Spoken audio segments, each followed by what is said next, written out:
Sir, drop your weapon, put your hands on your head, and get down on the ground. اللهم إني أسألك حبك الذي يبلغني. Dengan ada yang mampu menjawab pendapatnya Imad dengan ilmiah.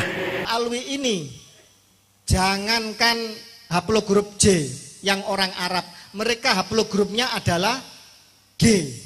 Jadi mereka sama sekali bukan orang Arab. Ini beberapa marga, ada Balawi, ada Banafi, Bahurmus, Asamahe ya Wan ya. Gunakan polemik ini tidak dimulai dari Kiai Imad, dari orang-orang habaib. Itu kan Habib. Ini kan keturunan Nabi. Kita sebagai umat Islam tidak pantas menuduh seorang ulama, apalagi ini seorang mufti. Ya, seorang mufti yang lebih alim, yang lebih paham daripada Hadratus Syekh Kiai Haji Hasyim Asy'ari. Cucunya Wali Songo itu nggak ada. Kalau kamu ada di Indonesia, tapi kamu membenci Wali Songo atau menyatakan Wali Songo tidak ada keturunannya, minggat dari Indonesia. Walaupun Habibnya jahlun, maksudnya bodoh kata Iwan. Ukurannya perbandingannya amat 70 kiai yang alim. Kita masuk ke tempat ini setelah tanahnya subur, disuburkan oleh para wali-wali yang datang lebih dahulu. Jamaah dakwah digital yang dimuliakan Allah, habaib mulai datang ke Nusantara, sekarang Indonesia, sekira tahun 1880 Masehi. Sedangkan Maulana Malik Ibrahim, seorang pemimpin Wali Songo generasi pertama, tahun 1419 Masehi. Jelaslah bahwa Habib Muhsin Al-Hamid, Ketua Dewan Syuro Rabithah Alawiyah, organisasi para Habib di Indonesia yang menyatakan bahwa kedatangan para Habib di Indonesia, setelah disuburkan oleh para wali, adalah pernyataan soheh. Sobat milenial, kita harus hati-hati membicarakan nasab suatu kaum. Sebab secara prinsipil, sejatinya semua orang yang mengaku putranya Fulan bin Fulan harus dianggap benar. Di lain pihak, jika di kemudian hari terdapat keraguan, setiap orang dapat menggugatnya, apalagi berkenaan dengan keluarga Nabi Shallallahu Alaihi Wasallam, karena itu kajian Kiai Imad telah memenuhi standar keilmuan. Ketemu lagi dengan saya Gagan Prawira, dakwah digital dalam tema, Kiai Kampung yang mengguncang dunia. Assalamualaikum. Keep thinking sane bro. Sobat milenial, menelusuri nasab kita, umat muslim, bukan saja penting untuk urusan fikih siapa yang boleh dinikahi dan hukum waris, tetapi juga garis keturunan bertujuan menemukan siapa sebenarnya diri kita. Seperti ada gium tasawuf, siapa yang mengenal diri, niscaya mengenal Allah. Apakah Indonesia berasal dari bangsa cemen, ataukah bangsa besar yang ujungnya dapat memperkuat keyakinan individu dalam kancah internasional sebagai bangsa yang disegani bangsa-bangsa dunia? Karena itu, penelitian nasab oleh Kiai Imaduddin, apakah klan Ba'alawi atau para Habib di Indonesia, yang diantara mereka, merasa memiliki superioritas keislaman, tersambung sebagai dzuriyah Nabi Shallallahu Alaihi Wasallam, memiliki urgensi yang sangat signifikan, bagi nafas kehidupan berislam, terkhusus kaum Nahdien. Jamaah dakwah digital rahimakumullah, sebelum melanjutkan pembuktian penelitian Kiai Imaduddin yang dipertanyakan nasabnya oleh lawannya, ada baiknya saya juga menyampaikan hasil penelusuran nasab keluarga kami, agar fair. Misalnya saya pribadi, kami mengenal nasab hingga generasi kelima, atau kakeknya kakek kami, yakni Raden Surayuda, pendiri Malangbong Garut, dan kakek buyut kami Sunan Rumenggong, sehingga nasab kami adalah Gagan Muhammad Prawira Subarjah bin Raden Haji Ahmad Maksum Prawira Subarjah, bin Raden Haji Anwar Barjah Suradimaja bin Raden Kiai Haji Muhammad Ilyas, bin Raden Surayuda. Raden Surayuda adalah putra Raden Wirareja, Bupati Pamanukan Subang, dan berakhir kepada Sunan Rumenggong atau Syekh Maulana Muhammad. Sedangkan Sunan Rumenggong, berdasarkan kumpulan kitab ulama, sejarawan, babat tanah Jawi dan Sunda serta filologi orang Portugis dan Belanda yang terangkum dalam penelitian Nafida Febrina, Sekolah Pasca Sarjana UIN Syarif Hidayatullah, melalui tesis berjudul, Masalah Keagamaan dan Genealogi Raden Fatah yang merupakan Sultan Demak. Febrina mengatakan bahwa Sunan Rumenggong adalah putra Maulana Malik Ibrahim Wali Songo generasi pertama, bin Barokat Zainal Alam bin Syekh Jumadil Kubro, bin Syekh Ahmad Jalaluddin. Sedangkan garis turunan lurus ke bawah adalah Raden Fatah, bin Prabu Cakrabuana III, bin Sunan Rumenggong. Dalam kaitan ini, Jika ada pihak yang memiliki silsilah keluarga kami lebih sahih yang disertai bukti otentik, mohon sampaikan melalui kolom komentar, dengan senang hati dan seikhlas-ikhlasnya kami menerimanya. Sebagai catatan, sejak kecil, kami dan pondok pesantren kami, kendatipun pesantren Salafiyah Nahdien, tak pernah diminta oleh sesepuh kami untuk mengkultuskan habaib. Karena jelas dilarang oleh Nabi SAW, terlebih setiap manusia diciptakan sama dan sederajat. Dan hanya kualitas ketakwaan kita kepada Allah dan Rasul-Nya lah yang akan membedakan. Sedangkan nasab harus dikesampingkan jika seseorang menyimpang dari ajaran Islam. Ketika Profesor Herawati Sudoyo melalui lembaga LIPI Eijkman itu meneliti beberapa pesohor Indonesia termasuk Najwa Shihab, ketahuan bahwa Najwa Shihab ini perempuan ya, berarti dia tidak punya kromosom Y. Kromosom Y hanya pada laki-laki. Itu prosentase rasnya ketahuan. Ternyata prosentase rasnya cuma berapa? 3%. Alhamdulillah saya sudah diskusi sama TB Nur Fadil dengan Profesor Hera di kantornya. Jadi kita tahu banyak. Dan itu hanya disebutkan daerahnya saja, yaitu 48% dari Asia Selatan. Nanti kita jelaskan siapa ini Asia Selatan ini. Kemudian 33% dari Afrika Utara, yang lain campuran. Tapi ras Arabnya cuma 3%. Bayangkan seorang Najwa Shihab, anaknya Quraisy Shihab, ibunya Asegaf. Mereka saling kawin-mawin di antara sesama Bani Alwi. Ternyata Arabnya cuma 3%. Apa yang bisa kita tangkap dari sini? Bahwa Bani Alawi ini, Bani Alwi bin Ubaidillah ini bukan orang Arab. Dan pada titik Imam Ali, keturunan semua Imam Ali bin Abi Thalib, pada koordinat ke 20.706.147 itu telah terjadi mutasi yang sebelumnya dari Nabi Adam hingga sebelumnya itu masih timin, itu berubah menjadi sitosin. Haplogrup J ini khusus, tidak ada di yang lain. Haplogrup G punya SNP khusus sekian 100 lebih SMP khusus yang tidak ada di haplogrup yang lain. Dan ini bisa menentukan seseorang itu lebih dekat kekerabatannya dengan siapa dan keturunan siapa dan garis leluhurnya di titik timeline berapa ribu atau berapa ratus tahun silam. Ini bisa dideteksi. Sebegitu presisinya catatan Tuhan. Jadi pertanyaannya, bagaimana dengan Mbak Alwi?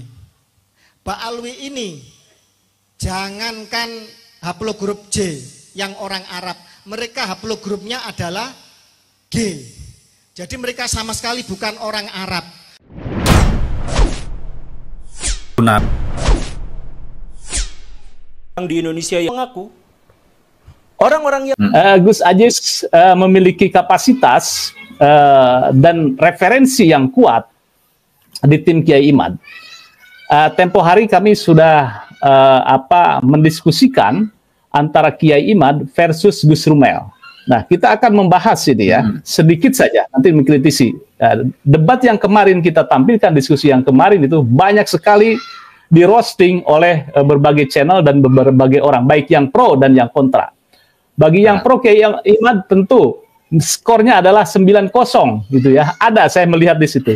Begitu juga dengan pendukungnya Gus Rumel. Gus Rumel lah yang memenangkan perdebatan. Ketua MUI Hasan Basri yang mengatakan tidak ada keturunan Rasulullah. Itu sempat ramai itu, Gus. Jadi ketua MUI mengatakan seperti itu. Ini akan kembali terjadi fatwa di MUI bahwa nasab Ba'alawi atau keturunan Rasulullah tidak ada atau tertolak nasabnya. Orang ini Kiai Imad dan Gus Rumel sepakat bahwa tidak ada kitab yang menerangkan bahwa Ahmad bin Isa itu hijrah ke Yaman atau ke mana Hadratul Maut ya. Nah, ini mungkin Anda bisa sedikit memberikan sebuah literasi yang lebih cukup, berada di mana ini keterangannya? Kalau untuk berita kehijrahan dari Ahmad bin Isa, ya, kalau untuk data-data eksternal memang sangat sulit didapatkan itu, Kang Mas Yusuf ya. Dan untuk biografi dari Ahmad Al-Abah atau Ahmad An-Nafat, dari kalangan sejarawan-sejarawan itu pun juga sulit untuk didapatkan. Sehingga kita hanya mendapatkan beberapa penggalan-penggalan dari informasi tentang Sayyid Ahmad bin Isa atau yang dikenal dengan Al-Abah. Nah, untuk kitab nasab itu pun juga tidak menyebutkan posisi beliau di mana, kemudian hijrahnya kemana, wafatnya di mana, itu pun tidak ada penyebutan sama sekali. Nah, itu untuk kitab-kitab eksternal, ya khususnya dari kitab-kitab nasab ya, yang non-Ba'alawi, itu memang tidak ada penyebutannya sama sekali. Nah, memang untuk dalam kitab Al-Ghaibah itu karya dari Imam At-Tusi, dari salah satu imam atau ulama hadis dari kalangan Syiah, itu memang beberapa kali menyebutkan nama beliau sebagai salah satu perawi hadis yang memang satu zaman dengan siapa itu Imam Al-Askari ya, Abdul Hasan Al-Askari kalau tidak salah itu ya, yang beberapa waktu lalu telah diuraikan oleh Kiai Haji Imaduddin. Nah, hanya sepenggal itu saja yang didapatkan. Nah, hanya memang ketika kita itu menelaah banyak literatur dari kitab-kitab sejarah Ba'alawi, beritanya atau informasi mengenai kehijrahan Ahmad bin Isa dari Irak ke Hadramut, kemudian perjalanan dari tahun, bahkan penentuan tahun pun ada dari tahun 317 sampai 319, ada yang mengatakan 320, itu sangat-sangat luar biasa informasi itu.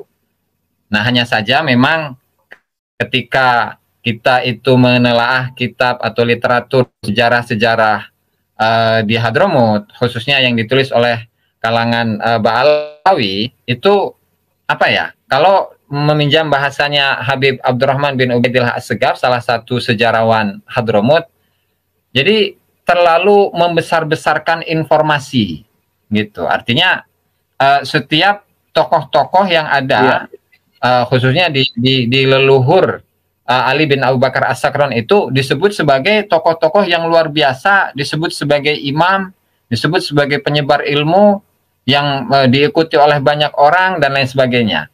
Namun secara kenyataannya kita belum bisa untuk mengonfirmasi itu dari kitab-kitab eksternal. Tadi di awal kita membahas bahwa tidak ada kitab yang mengatakan bahwa Ahmad bin Isa hijrah ke Yaman. Nah, kalau tidak ada kitab yang menerangkan bahwa Ahmad bin Isa itu hijrah ke Yaman, ini berarti makam-makam yang di Yaman itu makam siapa ini, Gus? Jadi gini, Kang Mas Yusuf ya, saya pernah membaca satu keterangan dalam kitab Fathur Rahim Rahman, karya dari Habib Umar bin Abdurrahman Sahibul Hamra, bahwa di abad ke-9 Hijriah, itu lokasi makamnya Ahmad bin Isa itu belum ada, artinya sebagai nisan gitu ya. Oh, ini nisannya atau lokasi makamnya Ahmad bin Isa, ada nisannya gitu. Itu belum ada. Nah, bahkan ini saya bacakan aja. Bahkan di sana itu disebutkan, ini yang bercerita itu tadi Umar bin Abdurrahman Sahibul Hamra. Beliau bercerita, warawaihul unsi fihi faihah, dan saya mencium aroma yang harum semerbak di daerah Husaisah itu. Nah, yang kemudian sebelum itu ya, Tufiya Syekh Ahmad bin Isa bin Husaisah. Secara lengkap saya bacakan. Ahmad bin Isa itu meninggal di Husaisah. Wadufina fi Syi'biha, dan beliau dimakamkan di perkampungan Husaisah. Kemudian walam yu'rafil ana maudhi'u qabrihi. Lokasi makam Ahmad bin Isa sekarang, yaitu di abad ke-9, itu tidak diketahui.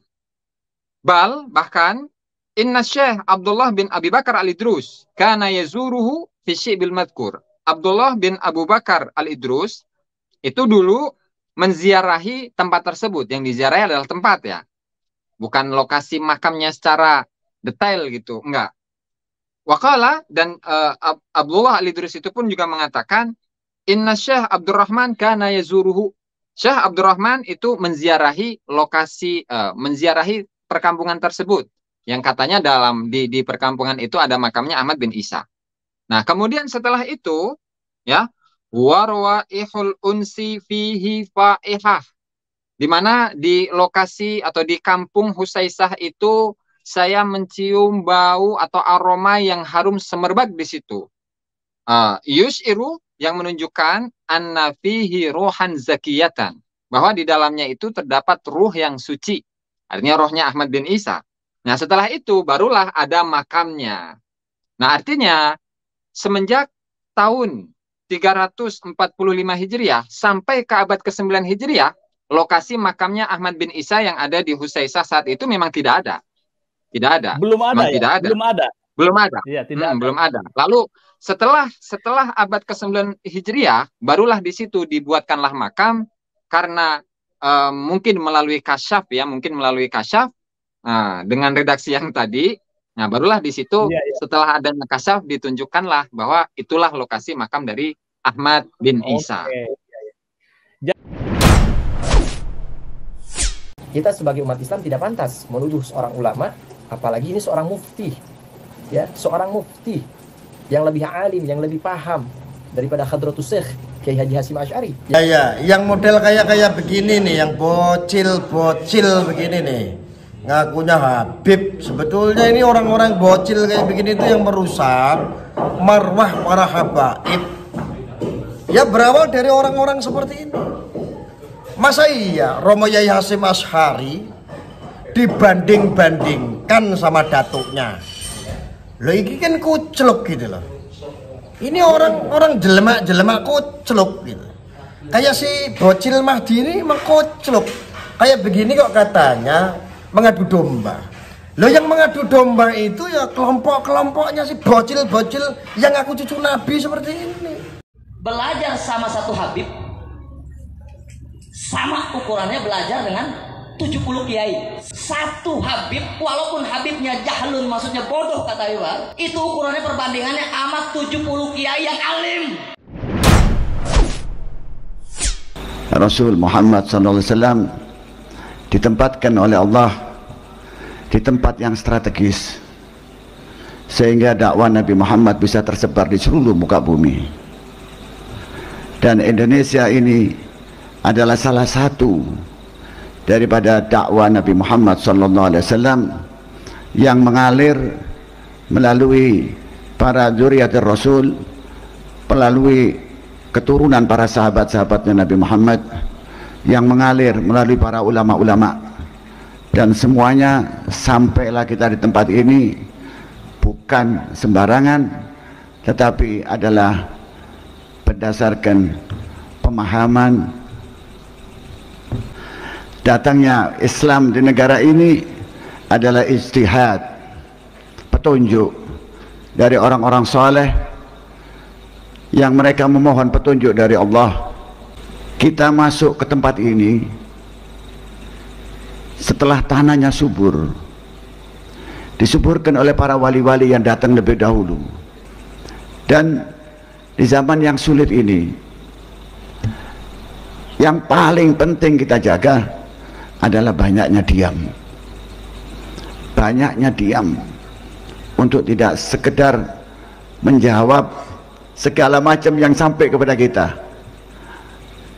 Kita kembalikan kepada caranya Nabi Muhammad SAW, senyumannya Rasulullah SAW, kelembutannya Nabi Muhammad, akhlaknya Rasulullah, bagaimana silaturahimnya Rasulullah, bagaimana tolong tangannya karimnya Muhammad SAW. Dan ini adalah amanah. Bagaimana nasab Alawi ini bisa pertahankan, dan sampai detik ini tidak bisa dipertahankan. Kenapa? Karena memang datanya nggak ada. Kemudian kesimpulan Mas Hanif Alatas itu tidak satu pun bisa menjawab 12 pertanyaan daripada tesis saya. Sobat milenial, saya tentu saja tak akan banyak membahas soal ilmu sejarah, nasab dan DNA, sebab bukan ahlinya. Sekedar memberi rangkuman dari hampir keseluruhan informasi, bahwa habaib yang menyambungkan dengan Alwi bin Ubaidillah bin Ahmad bin Isa al-Muhajir, hingga kini belum ditemukan catatan sejaman, baik catatan internal apalagi eksternal, kecuali catatan yang dibuat oleh kalangan internal Habib sendiri pada abad jauh sesudahnya. yakni di abad 9 Hijri melalui kitab karya Habib Ali bin Abu Bakar As-Sakron. Titik kritis dari rangkuman ini semua, ternyata para ahli DNA menyatakan bahwa habaib di Indonesia berhaplogrup G yang berarti mereka bukanlah orang Arab, sehingga menjauhkan habaib dari turunan atau dzuriyah Nabi Shallallahu Alaihi Wasallam. Kecuali di kelak kemudian hari saudara-saudara kami para habib berhasil menemukan catatan sejarah sejaman yang orsinil dan disertai hasil tes DNA yang menyebutkan habaib berada di haplogrup J. Melalui kajian ilmiah Kiai Imad ini, tidak akan mengurangi sedikitpun derajat penghormatan atas ketakwaan para habib alim, misalnya, Habib penulis Sirah Nubuwah, atau banyak habaib sahabat dan guru saya di Pasuruan, Malang dan Jakarta, mereka semua yang mulia habib alim. Sebaliknya kajian Kiai Imad seperti pendapat guru Gembul, hanya bisa dihentikan oleh para habib sendiri dengan permintaan maaf atas ulah para habib jahil, seraya memperbaiki diri menjadi benar-benar mencerminkan akhlak Nabi sekaligus membersihkan para habib feodal yang merendahkan martabat kemanusiaan. Kita berharap, Profesor Said Akil Siraj yang saat ini berada di Irak, membawa oleh-oleh menyegarkan untuk uhuwah kita semua. Saya Gagan Prawira. Sampai ketemu pada tema lainnya. Assalamualaikum. Keep doing good whoever they are, bro.